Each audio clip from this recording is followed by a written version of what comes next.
Aláròyé máa wí o. màá ṣẹ́gun Fáráò tó dojúkọ mí yìí. Adeleke. Gómìnà ìpínlẹ̀ Ọ̀ṣun sẹ́nitọ́ Adémọ́lá Adeleke ti fọwọ́ sọ̀yà pé láì fi ti ìpèníjà tó ń kojú òun lọ́wọ́ ṣe òun yóò ṣẹ́gun Fáráò tó wà níwájú òun. Níbi ètò kan tí ẹgbẹ́ òṣèlú People's Democratic Party nípínlẹ̀ Ọ̀ṣun gbé kalẹ̀ láti kí káàbọ̀ sórílẹ̀-èdè Nàìjíríà ló ti sọ pé òun ní àtìlẹ́yìn Ọlọ́run àti ti àwọn aráàlú. Nítorí náà gbogbo ìdojúkọ tí ìpínlẹ̀ Ọ̀ṣun ní lọ́wọ́lọ́wọ́ báyìí ni yóò di ìtẹ̀mọ́lẹ̀. Ó ní kò ṣeé ṣe fún ìpínlẹ̀ Ọ̀ṣun láti padà sí ààyè ìṣèjọba aninilára tí wọ́n ti là kọjá. Ìdí nìyẹn tí òun fi ń sa gbogbo ipá òun láti rí dájú pé ìgbé ayé ìrọ̀rùn wà fún àwọn aráàlú.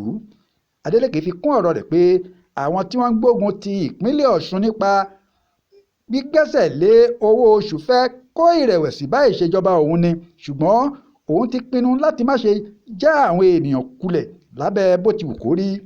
Ó ké sí gbogbo àwọn èèyàn nípínlẹ̀ Ọ̀ṣun láti jáde forúkọ sílẹ̀ fún káàdì ìdìbò alálòpẹ́ nítorí ọ̀nà kan ṣoṣo tí wọ́n fi lè fún ìjọba òun láǹfààní láti tẹ̀síwájú nínú iṣẹ́ rere tí òun ṣe nìyẹn.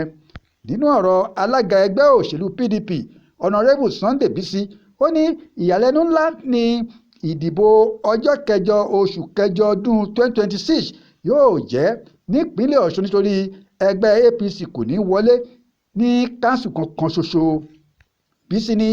Bisi ẹni tó ṣàpèjúwe gbogbo àwọn tó ń kúrò nínú ẹgbẹ́ náà láìpẹ́ yìí gẹ́gẹ́ bí aláìmoore sọ